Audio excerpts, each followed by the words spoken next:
ଟିଟଲାଗଡ଼ ନୀଳଚକ୍ର ନଗର ମହାରାଜ ସାଗର କଡ଼ରେ ଥିବା ଶ୍ରଦ୍ଧା ସପୁରୀ ଶିରିଡ଼ି ସାଇ ଚାରିଟେବୁଲ ଟ୍ରଷ୍ଟ ପକ୍ଷରୁ ଶ୍ରୀରାମ ନବମୀ ଉତ୍ସବ ଧୁମଧାମରେ ପାଳନ ହେଲା। ଆଜି ଶ୍ରୀରାମ ନବମୀ ହିନ୍ଦୁ ଧର୍ମର ଏକ ପବିତ୍ର ପର୍ବ, ଯାହା ମର୍ଯ୍ୟାଦା ପୁରୁଷୋତ୍ତମ ଶ୍ରୀରାମଙ୍କ ଜନ୍ମତିଥିରେ ପାଳନ କରାଯାଏ। ଚୈତ୍ର ଶୁକ୍ଲ ନବମୀ ଦିନେ ଏହି ପର୍ବ ହୁଏ, ଯାହାକୁ ରାମ ନବମୀ ଭାବରେ ପାଳନ କରାଯାଏ। ଟିଟଲାଗଡ଼ ନୀଳଚକ୍ର ନଗର ମହାସାଗର କଡ଼ରେ ଥିବା ଶିରିଡ଼ି ସାଇ ବାବାଙ୍କ ମନ୍ଦିରରେ ରାମ ନବମୀ ଉତ୍ସବ ପାଳନ କରିବାର ଦେଖିବାକୁ ମିଳିଥିଲା। ମଙ୍ଗଳ ଆଳତୀ ସହିତ ମଧ୍ୟାହ୍ନ ଆଳତୀ ପରେ ପ୍ରସାଦ ବଣ୍ଟନ ହୋଇଥିଲା। ଶ୍ରଦ୍ଧାଳୁଙ୍କ ଭିଡ଼ ଦେଖିବାକୁ ମିଳିଥିଲା। ସନ୍ଧ୍ୟା ସମୟରେ ସନ୍ଧ୍ୟା ଆଳତୀ ଏବଂ ପାଲିଙ୍କି ଯାତ୍ରା ପରେ ସେଜ ଆଳତୀ ଏବଂ ରାତ୍ରିରେ ପ୍ରସାଦ ସେବନର ବ୍ୟବସ୍ଥା କରାଯାଇଅଛି। ମନ୍ଦିର ଟ୍ରଷ୍ଟ ପକ୍ଷରୁ ଟିଟଲାଗଡ଼ରୁ ଦିନେଶ କୁମାର ଶର୍ମାଙ୍କ ରିପୋର୍ଟ, ନ୍ୟୁଜ୍ 26। आज राम नवमीर हार्दिक अभिनंदन और शुभेच्छा जनाऊँ। आज आम नीलचक्र नगर शिरडी साई बाबा मंदिर के आइलु। मंदिर रे आज जोरदार राम नवमी मना होचे। ई राम नवमी रे शहर शह शह श्रद्धालु सामिल होइछन। अन्न भोग भी होइछे।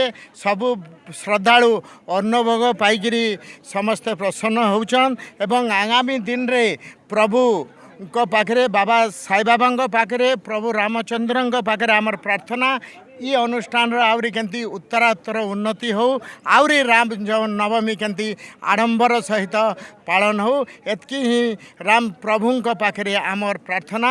जय श्री राम। जय। और शिरडी साई श्रद्धा सबुरी शिरडी साई चैरिटेबल ट्रस्ट मंदिर रे आज बाबांकर रामनवमी उत्सव बहुत धूमधाम रे पालन करा जाउछि। प्रति वर्ष भली ए वर्ष भी पाखापाखि हजार हजार भक्तंकर लगी प्रसाद सेवन कराई। एबे आमर प्रसाद सेवन चली एबे पाखापाखि 1 बजे आमर प्रसाद सेवन चली 3 बजे तक चलो। ओडिशार दूर दूरांतरू बहुत बहुत भक्त आसी बाबा पाखे मनस्कामना रखुंट आ बहुत बहुत भक्तर मनस्कामना पूर्ण होगापर से बाबा दर्शन लाभ कर आशीर्वाद नहीं जाऊँ। तो सबू ओडिशार अगणित दर्शक बंधु टिटलागढ़ बंधु और आखपाखर सब बंधु भक्त मानू साई भक्त मानू मोर विनम्र अनुरोध समस्ते आसतु बाबा आशीर्वाद नियंतु एवं बाबा आरती में योगदान करूँ एवं बाबा नुआ मंदिर जो बना चली सहयोगर हाथ बढ़ातु। समस्ते मिसिक बाबा एक भव्य मंदिर आम ये बनइबा जहाँकि आम 1 वर्ष भितर कंप्लीट हो चांस बहुत अच्छी। तो सब भक्त को मोर विनम्र अनुरोध बाबा नुआ मंदिर लगी सहयोग भी करूँ एवं बाबा दर्शन लाभ कर बाबा आशीर्वाद नि। ओम साई राम, जय श्री राम। आज पवित्र राम नवमी उत्सव आम नीलचक्र नगर स्थित शिरडी साई चैरिटेबल ट्रस्ट तरफ पालन करा जाउछि। आज सकाळु काकड़ आलती तार पर सत्यनारायण पूजा तार पर मध्याह्न आलती है। वर्तमान नारायण सभा चली अन्न प्रसाद सेवन जहाँ को आम कहूँ। बहुत दूर दूरांतरू भक्त मैंने निजर मनस्कामना पूरण पाई आसंती एवं तांकर मनस्कामना पूरण मध्य हुए। आज आपण मैंने देखुंट बहुत संख्यार भक्त मैंने आसिक आज अन्न प्रसाद सेवन करछंती एवं बाबांकर पवित्र राम नवमी उत्सव रे बाबांकर आशीर्वाद लाभ करछंती।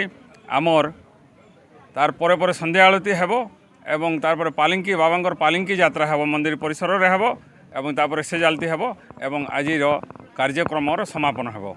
दूर दूरांतर आमर बहुत पुरातन मंदिर नूतन मंदिर आपण माने देखुछंती। आमर पछपटे नूतन मंदिर कार्य चली बहुत संख्यार आपण माने सेतरे योगदान करंतु एवं बाबांकर आशीर्वाद लाभ करंतु। आज पवित्र रामनवमी उत्सव रे आपण माने आमर शिरडी साई चैरिटेबल ट्रस्ट तरफ समूह भक्त मानू अशेष अशेष धन्यवाद एवं बाबा आपणकर उत्तरोत्तर उन्नति करू। यह ही बाबा ठारे मोर कामना एवं प्रार्थना।